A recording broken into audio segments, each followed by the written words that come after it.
Au sud des Alpes, le parc national du Mercantour représente un des espaces sauvages les plus préservés de l'arc alpin.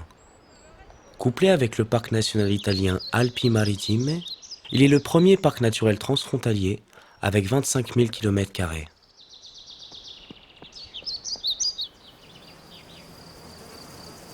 En 2007, ces deux parcs nationaux se sont lancés dans un inventaire exhaustif de la biodiversité. Chaque année, une trentaine de chercheurs sont mobilisés pour cette opération. Armés de loupes, d'épuisettes, de filets à papillons, de râteaux ou encore de pinces à épiler, ils parcourent chaque été le territoire du parc. Leur mission, récolter toutes les espèces connues ou inconnues afin de les classer et de les étudier.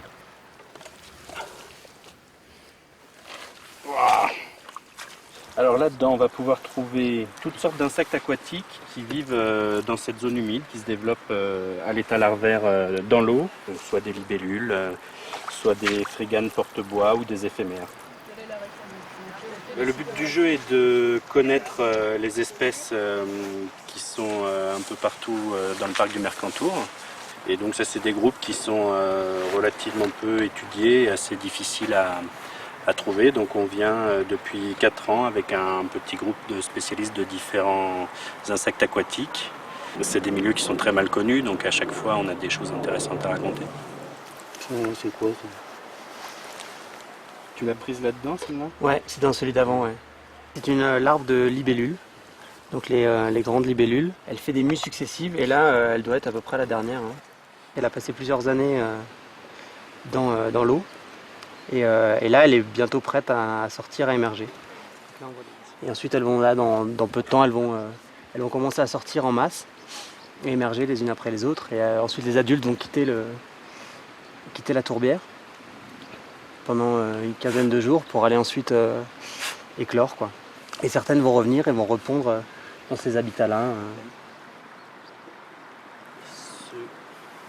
Bougez plus. Donc ça, c'est aussi un trichoptère, mais qui vit dans un fourreau. La larve se construit un fourreau qu'elle tisse avec de la soie, un peu comme les chenilles de papillons.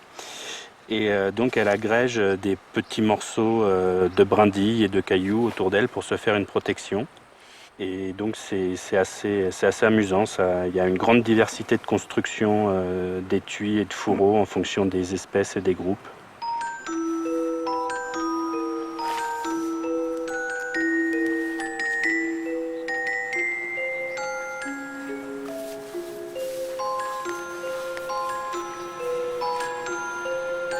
Il s'agit là du plus ambitieux inventaire de la faune et de la flore jamais réalisé en Europe, et le second à l'échelle de la planète. Ce projet mobilise plus de 300 spécialistes issus de toute l'Europe. Ces chercheurs vont se relier pendant 10 ans afin de recenser l'intégralité des espèces végétales et animales du territoire du Mercantour. À long terme, cet inventaire permettra de mieux comprendre la répartition des différentes espèces afin de pouvoir les protéger.